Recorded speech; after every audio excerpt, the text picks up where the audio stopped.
안녕하세요. 연세방문재활운동센터 원장 서지원입니다.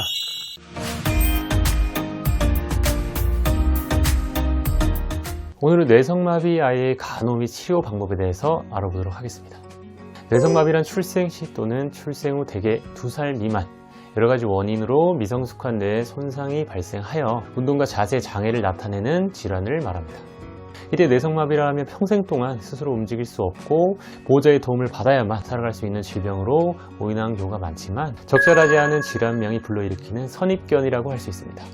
실제로 뇌성마비 증상은 뇌의 손상 부위나 중증도에 따라서 병이 있는지조차 거의 드러나지 않는 경증인 경우도 많고 심하게 몸을 움직일 수 없어 누워만 있어야 하는 중증까지 증상 정도가 매우 다양하다고 할 수 있습니다. 그럼 이제 뇌성마비 치료에 대해서 본격적으로 알아보도록 하겠습니다. 뇌성마비의 경우 뇌의 손상은 비진행성이지만 시간이 지나면서 신경운동 장애의 양상과 근골격계 장애가 변함으로 주기적인 진찰을 통해 변화된 양상에 가장 적합한 재활치료가 진행되어져야 합니다. 뇌성마비 치료는 완치가 어렵지만 아동의 사용 가능한 근력을 충분히 사용하게 하며 관절의 탈구를 예방하고 최소한의 보조기를 이용하게 합니다. 또한 잠재적 능력을 최대한 개발하여 가급적 독립적인 생활을 영위할 수 있도록 도와주는 것을 목표로 합니다. 또한 연령에 따라 주된 목표를 달리하여 아이를 치료하는데요. 출생 후 5세까지는 조기재활과 그리고 물리치료에 주력을 다합니다. 5세에서 7세까지는 수술적 치료를 동반하기도 합니다. 8세에서 18세까지는 학교재활과 그리고 정신적, 사회적 활동의 발달에 초점을 둡니다. 그리고 18세 이후 성인이 되면 직장생활, 결혼생활 등이 가능하도록 하는데 집중을 둡니다. 그럼 이제 치료 방법의 종류에 대해서 알아보도록 하겠습니다. 첫 번째로 치료적 운동입니다.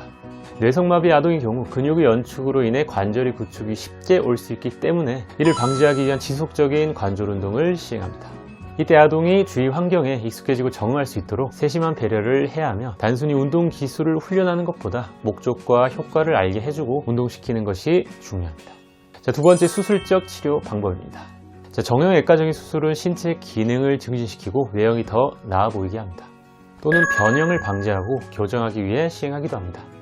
세 번째 보장구를 이용한 치료 방법입니다. 다리 보조기나 보행기 같은 보조도구는 보행에 도움이 될 뿐만 아니라 관절 구축이나 변형을 방지하는 역할을 합니다. 또한 손의 기능과 변형을 방지하기 위한 상지 보조기를 사용하기도 합니다. 네 번째는 언어 치료입니다. 언어장애가 동반된 뇌성마비 아동에게는 구강 근육의 발달을 유도하고 구음장애를 치료합니다. 특히 삼킴장애가 있는 어린이들은 혀와 입술, 그리고 인후, 호흡 근육 운동 등을 시행합니다. 이러한 치료는 뇌성마비 아이의 언어장애, 그리고 섭식장애를 개선하는 데 큰 도움이 됩니다. 마지막으로 사회심리적 치료입니다. 이는 아동이 성장하면서 정신건강과 사회 적응을 원활하게 하도록 돕습니다. 이렇게 여러가지 재활치료를 제식에 잘 받으면 많은 아이들이 성장하면서 스스로 보행하고 교육을 받을 수 있으며 사회인으로서 독립적인 삶을 살아갈 수 있습니다. 다음은 보호자분들께서 가정에서 하실 수 있는 간호 방법에 대해서 설명드리겠습니다. 우선 가정에서 아동 스스로 신체를 이동하고 옷을 입고 앉고 서고 걸어보는 등 이러한 동작들을 되풀이하면서 올바르게 할 수 있도록 도와주셔야 합니다.